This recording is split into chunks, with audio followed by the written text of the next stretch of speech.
ndabasuhuje cyane mbaye ikaze mukomeze mugubwe neza. Hari umugabo akomeje guca ibintu hose nyuma yo gutakaza akayabo k'amafaranga bakamukuraho ibice by'umubiri we birimo n'amatwi. Umwe mu bagabo bakunda kwishushanya ku mubiri cyane ku isi babandi bakunda gushyira amatatuwaje witwa Sandro wo mu gihugu cy'Ubudage yiyemeje gutakaza asaga ibihumbi 6 by'amayero kugira ngo umutwe we ugaragare nk'uko abyifuza.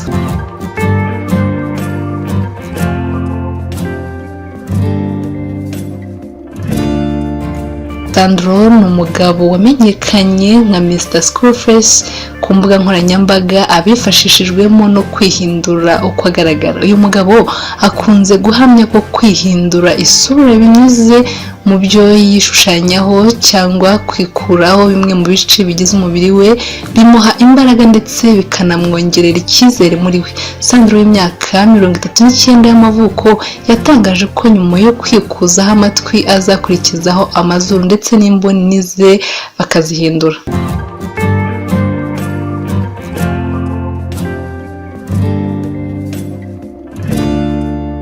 Mu myaka 13 ishize uyu mugabo Sandro yagiye yihindura umubiri we inshuro nyinshi, inshuro zirenga kuri 17 aho yibagishije ururimi.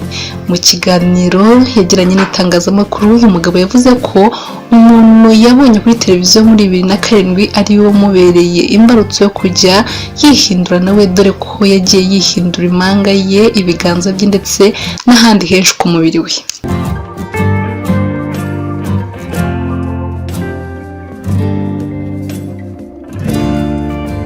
Sandro yiyemeje ko kwagaragara byamubereye imbogamizi yo kuba yabona akazi aho ariho hose cyangwa ngo kuba yabona umukunzi kimwe n'inshuti, gusa ngo icyo yishimira nuko bimuha imbaraga n'icyizere cy'ejo hazaza. Yagize ati bagerageje kumbuza ibitekerezo byanjye, igitekerezo cyo kuba nahindura uko impanga yanjye igaragara kimwe no kuba nakwikuzaho amatwi, ariko narabyanze kuko njye ndi wa muntu ukunda gukora ibintu mu buryo bwanjye. Niba abantu bandeba ntacyo bibatwaye sinabyitaho, niba abantu bavuga ngo ndi umusazi nzajya mbasubiza ngo murakoze. Uyu mugabo rero yagiriye inama abantu baba bifuza guhindura imibiri yabo kujya babyitondera ndetse bakanamenya ko babikoze mu gihe cya nyacyo kandi bakanabikora bafite impamvu basobanura yuko baba bahindura imibiri yabo.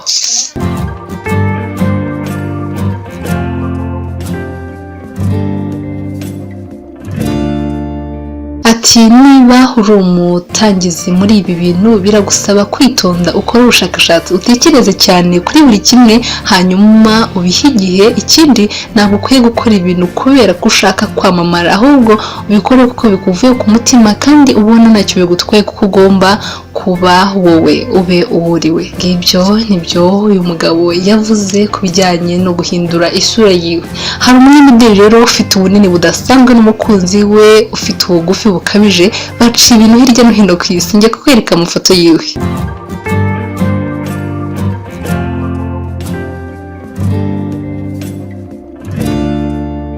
Umunyamideli ubyibushye cyane witwa Akayabo n'uwo yemeza ko ari umukunzi we ufite ubumuga bw'ubugufi bukabije witwa Guca baciye ibintu ubwo bavugaga ko urukundo rwabo rurenze cyane uko abantu babibona.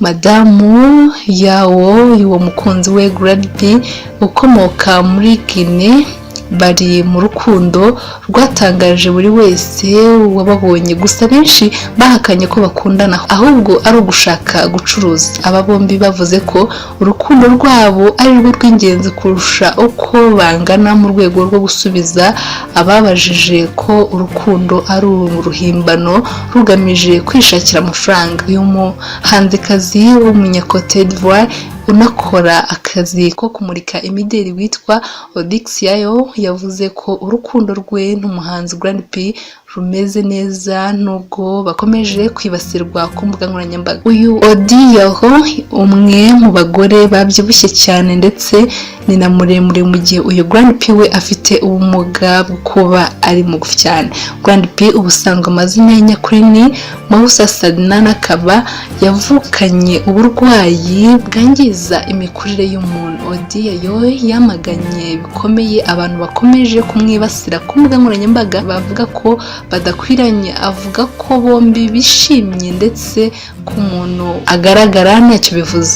Abinyujije kuri Instagram ye ikurikirwa n'abarenga miliyoni, Odiyaho yagize ati turishimye twembi kandi nicyo kintu cy'ingenzi. Ndashimira buri wese udushyigikiye, igihagararo nigikora mu rukundo. Grand P yatunguye benshi ubwo yavugaga ko akundana n'uyu munyamideli, avuga ko yiteguye kumugira umugore bagashyingirana. Mu minsi ishize rero Odiyaho yahanangirije bwana Grand P ko akwiye kureka ibyo kumuca inyuma yirirwa asomana n'abandi bakobwa. Yagize ati mukunzi wanjye Grand P, uvuga ko ushaka ko nkubera umugore ariko ni wowe ukunda gusomana n'abafana bawe. Ushobora gutuma ababyeyi banjye banga ubukwe. Guma hamwe kuko ndabizi ko unkunda. Nureba amafoto yabo rwose biratangaje. Umukobwa afite igihagararo, ni muremure, n'umusore we ni mugufi. Urukundo rero rwabo ntabwo rushingiye ku gihagararo gusa, ni urukundo bashyize hamwe bakarufata nk'urukundo rwa nyarwo, kuko ni urukundo rwa nyarwo kuko barakundana. Reka musabe ukande subscribe ubundi twikomereza.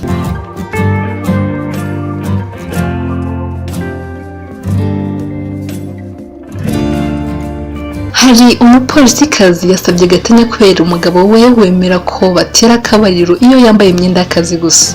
Umupolisikazi wo mu gihugu cya Zambia yasabye gatanya n'umugabo we mu rukiko kubera ko atajya yemera ko batera akabariro kiretse igihe yambaye imyenda y'akazi gusa. Uyu mupolisikazi wo mu mujyi wa Lusaka yabwiye urukiko ko umugabo we batajya batera akabariro uretse igihe yambaye imyenda y'abapolisi gusa. Nk'uko uyu mugore yabivuze, umugabo yamubwiye ko atazigera na rimwe amwemera ko batera akabariro yambaye indi myenda itari ya polisi, ari nayo mpamvu ngo nawe arambiwe kubana nawe. Uyu mupolisikazi rero witwa Janet Phil w'imyaka 31 wahitwa Makenville amaze imyaka 3 abana n'umugabo we w'umucuruzi witwa Edwin Ngoma w'imyaka 28.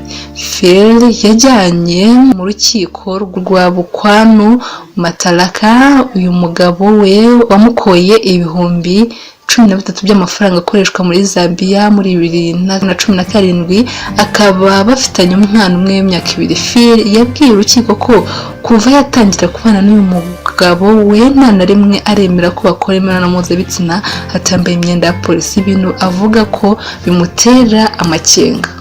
Yavuze ko muri iyi myaka 3 yagerageje yihangana iki kibazo ariko bimaze kumurenga, ndetse ngo nyuma yo kumuregera imiryango nahinduke yiyemeje gutandukana na uyu mugore. Rero yavuze ko uyu mugabo atajya amwubaha iyo yambaye indi myenda, ndetse ngo ntashobora kumukoraho igihe yambaye imyenda isanzwe. Ni ibintu rero rwose biteye ikibazo. Uyu mugore byamuteye ikibazo cyane. Reka musabe kandi subscribe tujye dukomeza tubane, tujye tukugeza ibintu byinshi byiza bitandukanye. Mugire ibihe byiza, muhore Imana abane namwe. Ciao ciao.